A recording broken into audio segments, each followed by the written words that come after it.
nous allons maintenant continuer avec donc Anne Lauterbach, dont les traductions des textes seront lues par Maitreyi. Et Maitreyi et Nicolas Pesquès, donc comme je disais tout à l'heure, ont traduit de nombreux poètes, et j'oubliais tout à l'heure Cole Swanson, Carol Snow et quelqu'un d'autre, Claudia Rankin. Et donc donc c'est Citizen qui va bientôt sortir aux éditions de l'Olivier prochainement. Donc je regardais ce poster I do not wish to be reminded of the past, et hier avec Anne Lauterbach, quand elle faisait une conférence sur John Ashbery à la Sorbonne, il a été beaucoup question de temps, de mémoire, et puis il me semble que ça revienne un peu dans les lectures aussi ce soir.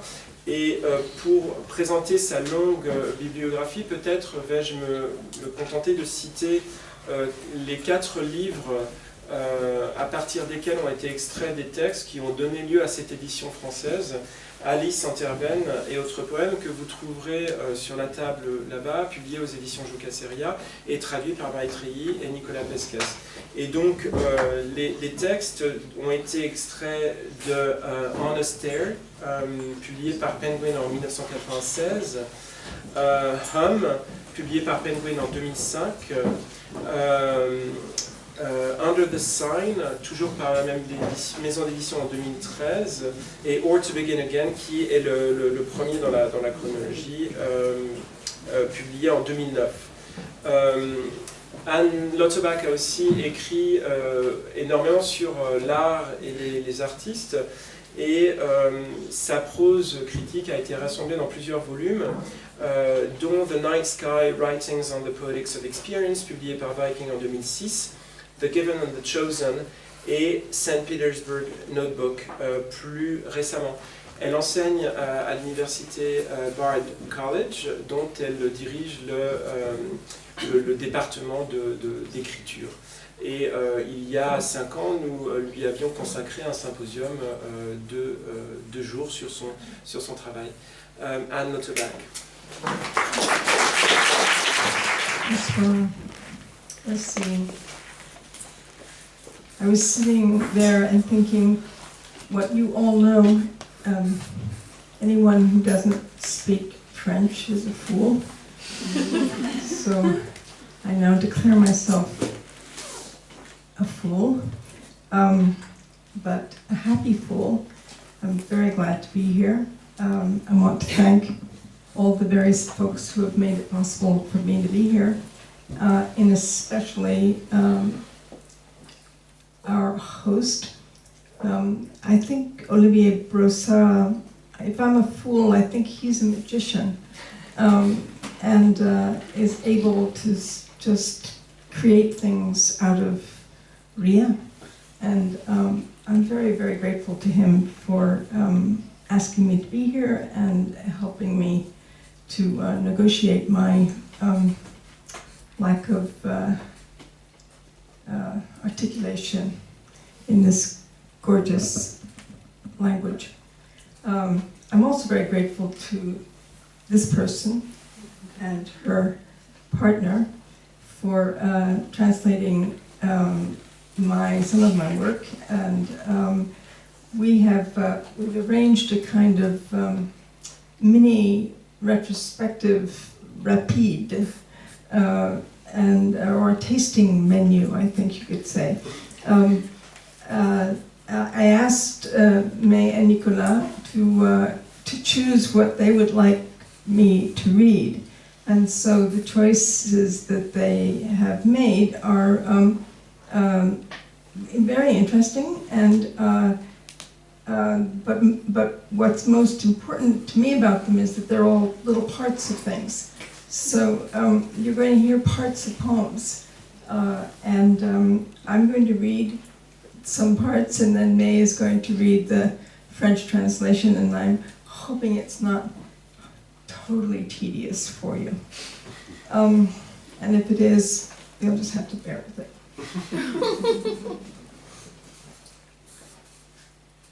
So the title poem of the translation and the title, and not the title poem of the of the book from which it came is Alice in the Wasteland, in which I decided that one night, in the middle of the night, people were doing a lot of appropriation, and I thought I can't really do appropriation, but it came to me what would happen if I took Alice from Alice and put her close to Elliot. Something might happen. And it did, of a kind. So I'm going to read you a few little pieces from Alice, if I can remember what I'm supposed to do here. Alice in the Wasteland, this is the very beginning. Alice was beginning to get tired sitting with spring rain on the bank in forgetful snow. She thought, "It is too dark to see anything." Then she began to wonder about the meaning of anything and the meaning of nothing, and in what ways any and no were alike. She said to herself, "I cannot see anything, and then I can see nothing," and thought they amounted to the same thing, and wondered why two ways of saying the same thing were needed. If only, she began, and fell asleep. This is a little later. Alice had spent most of that day reading. It had been raining, more or less. The book she was reading was absorbing. It absorbed her, so she did not think about the rain, but let it fall on and around and beyond and outside of her. The pages of the book became wetter and darker until she could hardly turn them without tearing off a soggy slice. When she finished the book, she felt lonely. Why can't we see time, she wondered, the way we can see space? The book had carved another time into time. That isn't true, she thought inwardly. One cannot carve time. No, but perhaps, came the insolent, instructing voice, one can crave it. Crave rhymes with grave, Alice said after some moments. I know, the voice answered. Alice continued down the path. She did not think the voice friendly, partly because of what it said, and partly because it was attached to invisibility. Are you a ghost? She asked suddenly. Maybe. If you are, then whose? No one you knew. How did you die? I don't remember. Alice was silent for a long time. Are you in heaven? For a response, a great rushing sound, and the tops of the trees began to thresh back and forth as if violently weeping, and there seemed to be water pounding over itself like a huge crowd trying to escape through a narrow hall. Alice decided this demonstration was cheaply cinematic and that she would not pay any further attention but would take refuge in another book. She sat down under a tree and read. April is the cruelest month. Oh, I have one more. No? Yes? Yeah. Thank you. What are you reading? A poem. Does it rhyme? No. How can you tell it's a poem if it doesn't rhyme? For someone who listens to the world's conversations, you are massively ignorant. No need to be insulting. Enlighten me. Alice was silent. So? I'm thinking. I know that. So far your thoughts are inscrutable. It's like love. What is? You know a poem is a poem the way you know love is love. But love is more likely than not an illusion. The feeling of love is not an illusion. This is not a good enough explanation. Poems don't need explanations, Alice said, and added in her sternest, most grown-up voice, and if I remember, you are the one who told me not to be empirical, and now you are asking me to explain something that is not within the bounds of explanation. Poems are examples of themselves.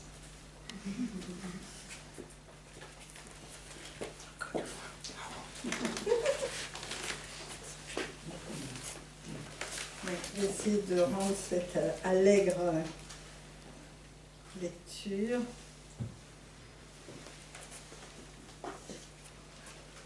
On a été obligé de choisir des choses très courtes Alors, j'espère que vous en serez frustrés.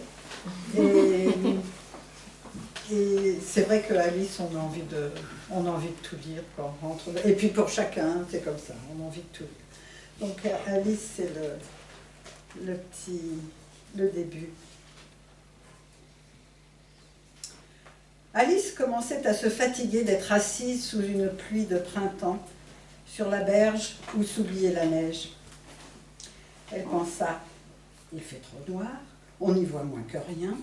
Puis elle se mit à réfléchir au sens de moins que rien et au sens de rien, et en quoi rien et moins que rien étaient semblables. Elle se dit, j'y vois moins que rien, puis j'y vois rien. Elle pensa que cela revenait au même et se demanda pourquoi on avait besoin de deux façons de dire la même chose. Si seulement, commença-t-elle, et s'endormit.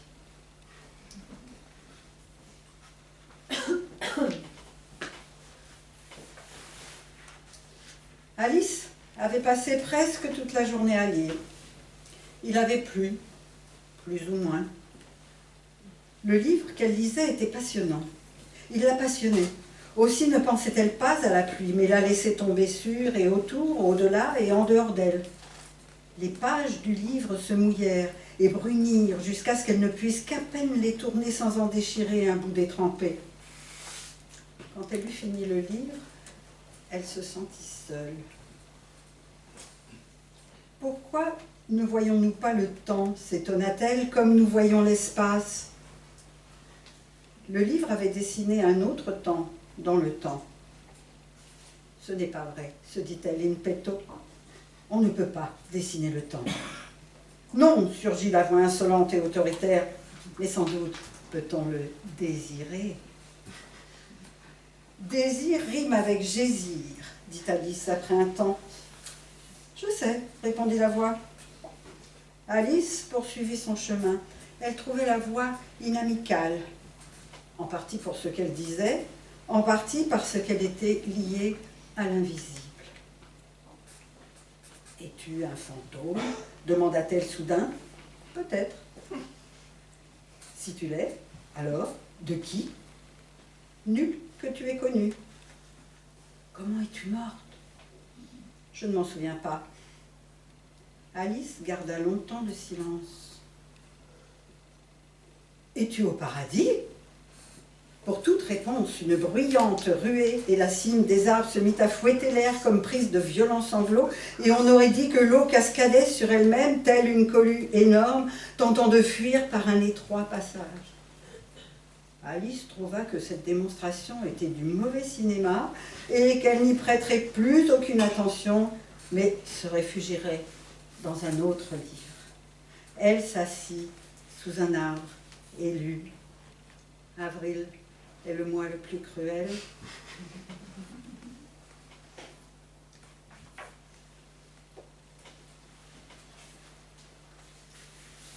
Que lis-tu? Un poème? Rime-t-il?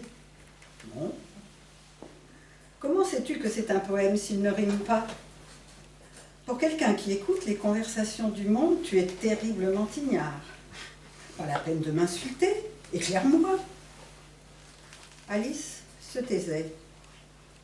Alors, je réfléchis. Ça, je sais. Jusqu'ici, tes pensées sont insondables. C'est comme l'amour. Comment ça? Tu sais qu'un poème est un poème, comme tu sais que l'amour est l'amour. Mais l'amour est plus que probablement une illusion. La sensation d'amour n'est pas une illusion. C'est un peu maigre comme explication. Les poèmes n'ont pas besoin d'explication, dit Alice, et de sa voix la plus sévère, la plus mûre, elle ajouta « Si je me souviens bien, c'est toi qui m'as dit de ne pas être empirique, et maintenant tu me demandes d'expliquer quelque chose qui ne relève pas de l'explication. » Les poèmes sont leurs propres exemples.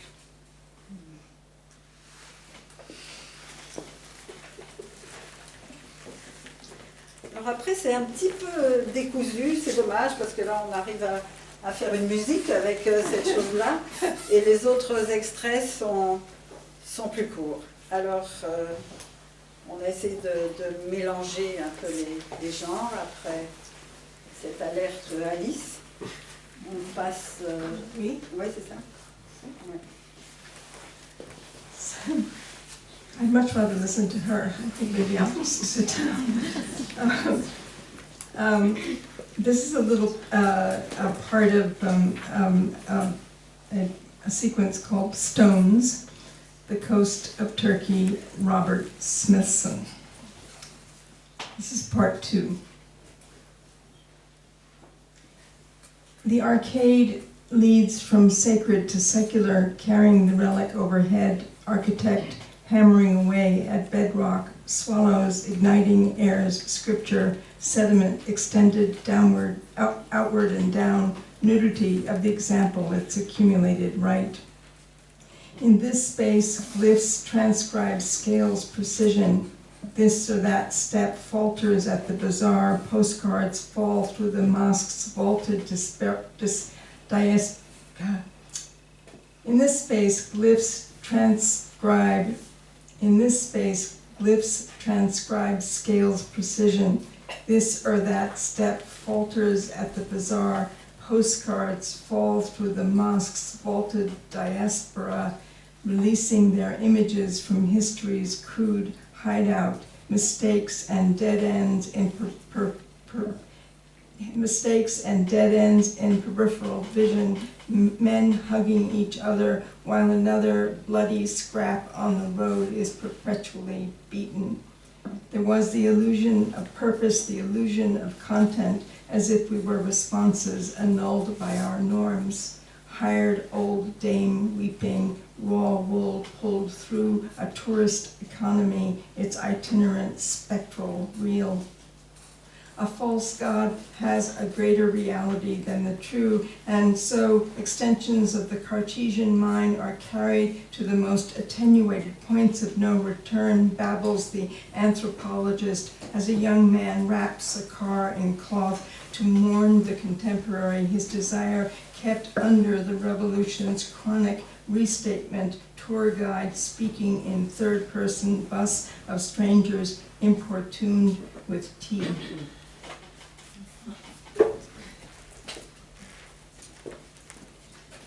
Donc ce morceau,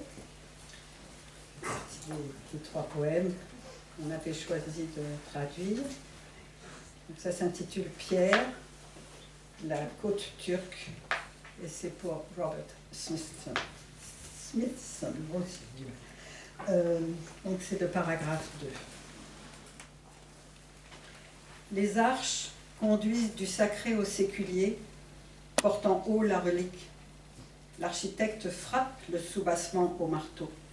Les hirondelles enflamment les écritures du ciel, sédiments étalés et empilés. Nudité de l'exemple, son rite amoncelé. Dans cet espace, les glyphes transcrivent la précision de l'échelle. Ce pas-ci ou celui-là trébuche au bazar, lâchés de cartes postales sur la diaspora des voûtes de la mosquée, leurs images libérées de la cachette grossière de l'histoire, erreurs et impasses en vision périphérique. Des hommes s'étreignent pendant que toujours, débris sanglants sur la route, un autre est battu. Il y avait l'illusion du but, l'illusion du contenu, comme si nous étions des réponses abrogées par nos propres règles. Vieille dame recrutée pour tisser laine brute, filant une économie touristique, son réel itinérant, spectral. Un faux Dieu est plus réel que le vrai. Et donc, les développements de l'esprit cartésien sont portés jusqu'au point de nos retours les plus ténus, bafouille l'anthropologue, tandis qu'un jeune homme enveloppe une voiture dans une toile pour pleurer la mort de l'art contemporain, son désir soumis à la réaffirmation chronique de la Révolution. Guide, parlant à la troisième personne, autocar plein d'étrangers qu'on importune avec du thé.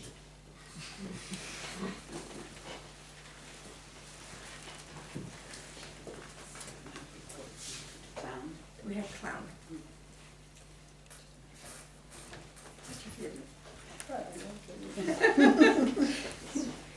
This is May's favorite.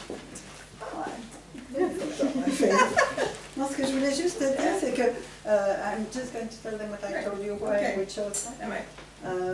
Que c'est parfois imperceptible, mais une des raisons pour lesquelles on a choisi ces textes, enfin de les lire ce soir, c'est qu'il y a toujours une petite, enfin pas toujours, mais on arrive à entendre dans ce qu'écrit Anne, une critique politique, une petite incise, comme là juste à présent, les hommes s'étreignent et puis il y en a toujours un qui est battu à mort, etc. Et ça passe comme ça.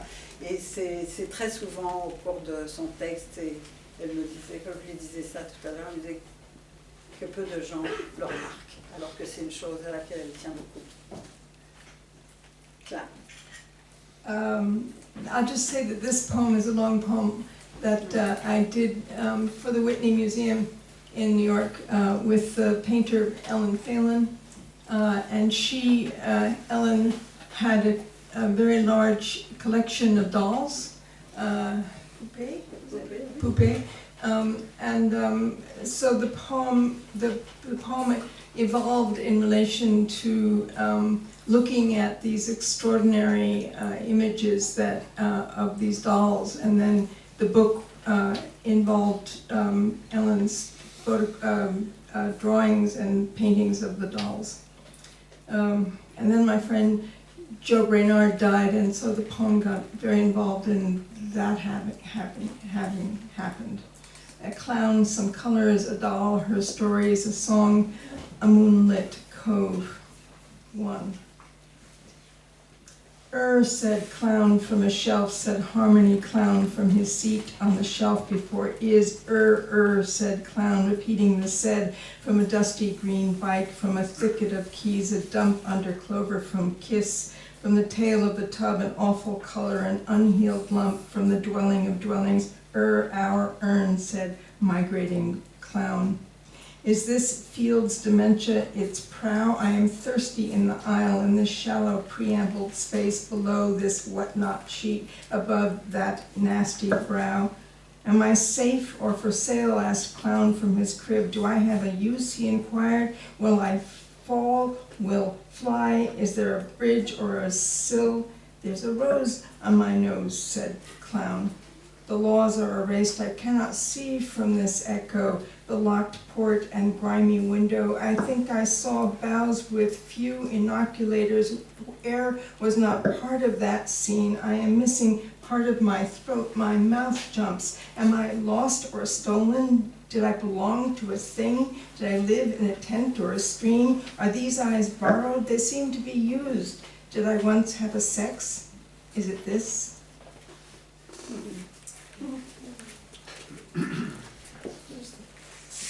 J'ai pas le souvenir qu'on ait su que ce poème avait été écrit dans la circonstance que vient de décrire Anne, mais ça n'en est d'autant que plus intéressant parce que c'est vraiment là-dedans qu'on s'est plongé sur l'image des poupées et des clowns stockés dans un castelet. Donc c'est bien qu'on se retrouve comme ça.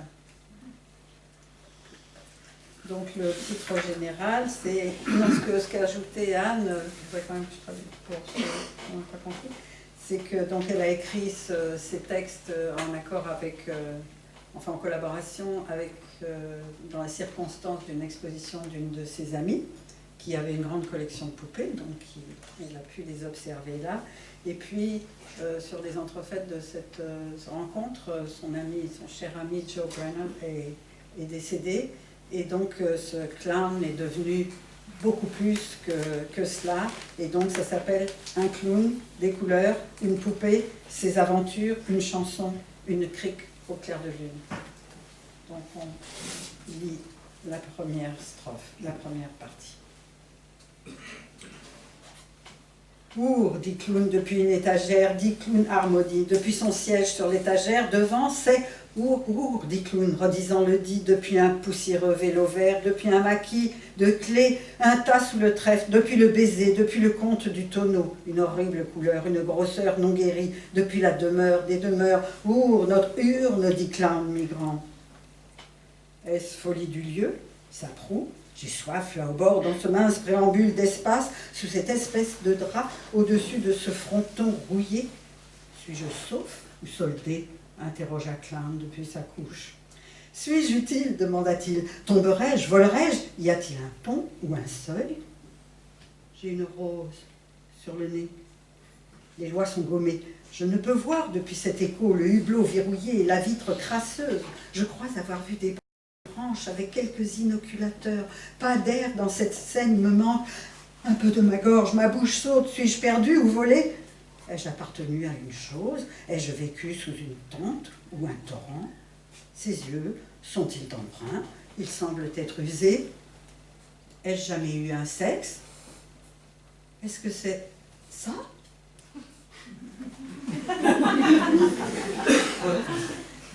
J'ai dit clown au lieu de dire clown, je ne sais pas pourquoi, en français on dit clown, mais bon. C'est ça? Bon. How are you doing up there? Good, good. We're almost through, aren't we? No, but you are not impatient. Another patient. What are we supposed to No, that's 6. This is 5. Yeah, so clown is over. Yeah, So 6. 6. It's 6, yes. Yeah. Mhm.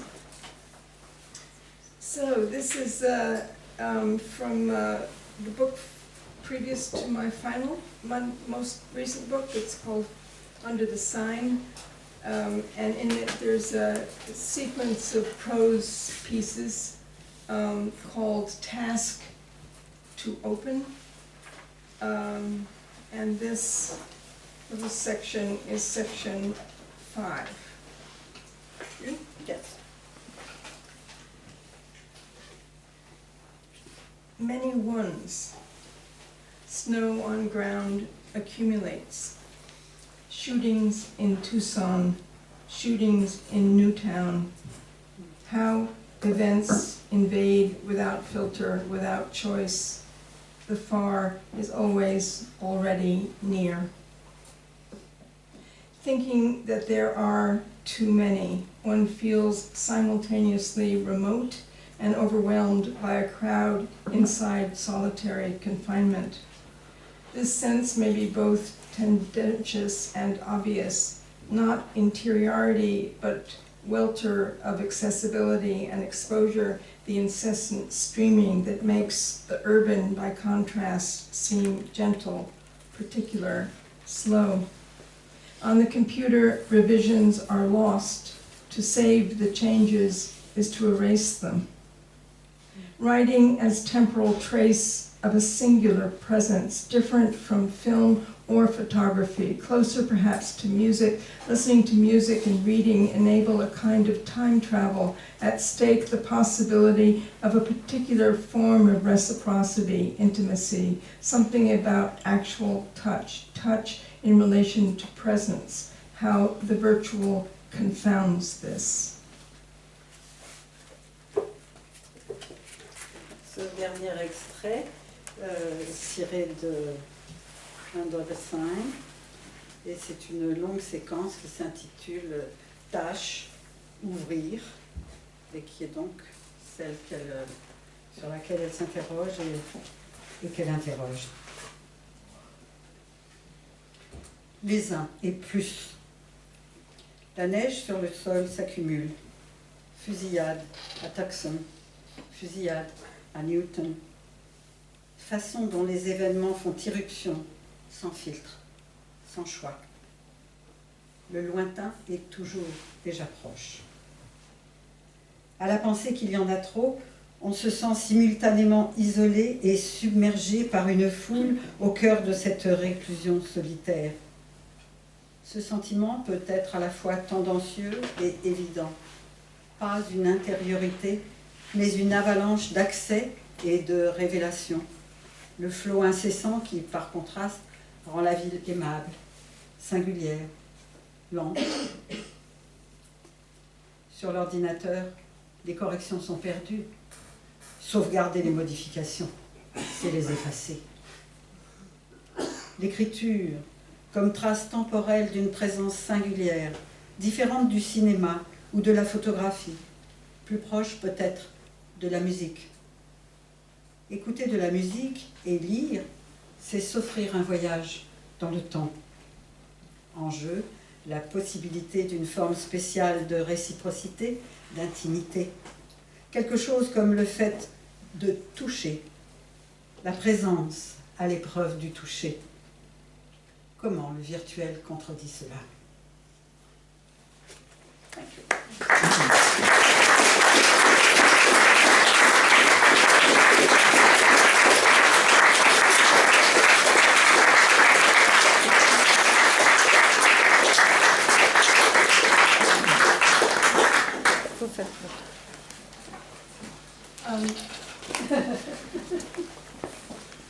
Just as a sort of final indulgence, I think, I asked this morning, this is why he's a magician. May, thank you so much. That was so extraordinary. I'm so happy to hear you.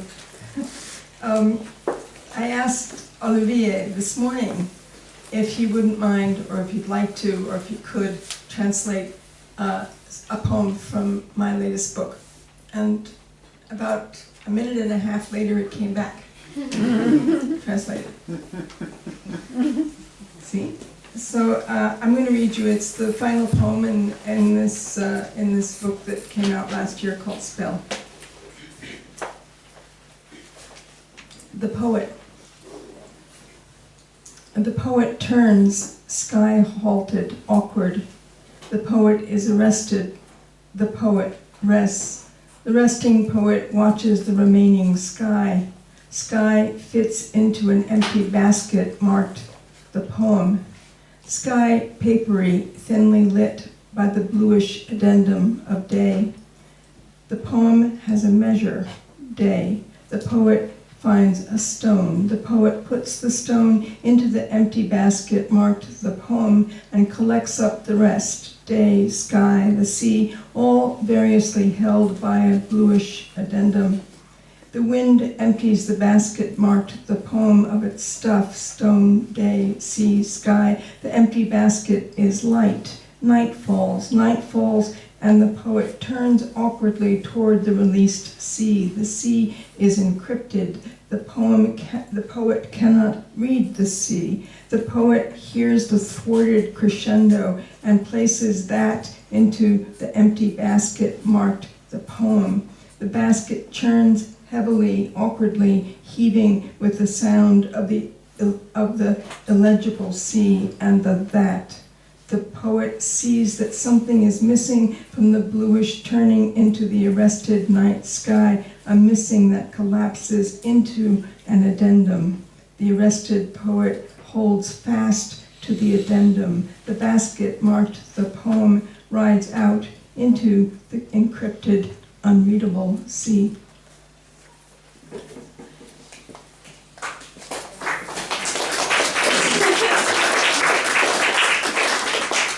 Donc la traduction est un peu fraîche. Thank God for Google Translate. Le poète. Le poète se tourne, bute contre le ciel, maladroit. Le poète est arrêté. Le poète se repose. Le poète au repos observe ce qui reste du ciel. Le ciel tient dans un panier vide avec poème écrit dessus.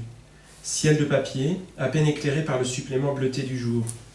Le poète se donne une mesure, le jour. Le poète trouve un caillou. Le poète met le caillou dans le panier vide avec poème écrit dessus et ramasse tout le reste. Jour, ciel et mer, tout ça diversement pris dans un supplément bleuté. Le vent, c'est qu'il y a un petit problème, excusez-moi, c'est juste un problème d'orme. Parce que j'avais écrit « Le vent vide le panier avec poème écrit dessus de tout ce qu'il y a dedans », mais ça marche pas. Donc, il faut dire « Le vent vide tout ce qu'il y a dans le panier avec poème écrit dessus ». Cailloux, jour, mer, ciel. Le panier vide et léger. La nuit tombe et le poète se tourne maladroitement vers la mer qui se déverse. La mer est cryptée. Le poète ne sait pas lire la mer. Le poète entend le crescendo contrarié et met tout ça dans le panier avec poème écrit dessus.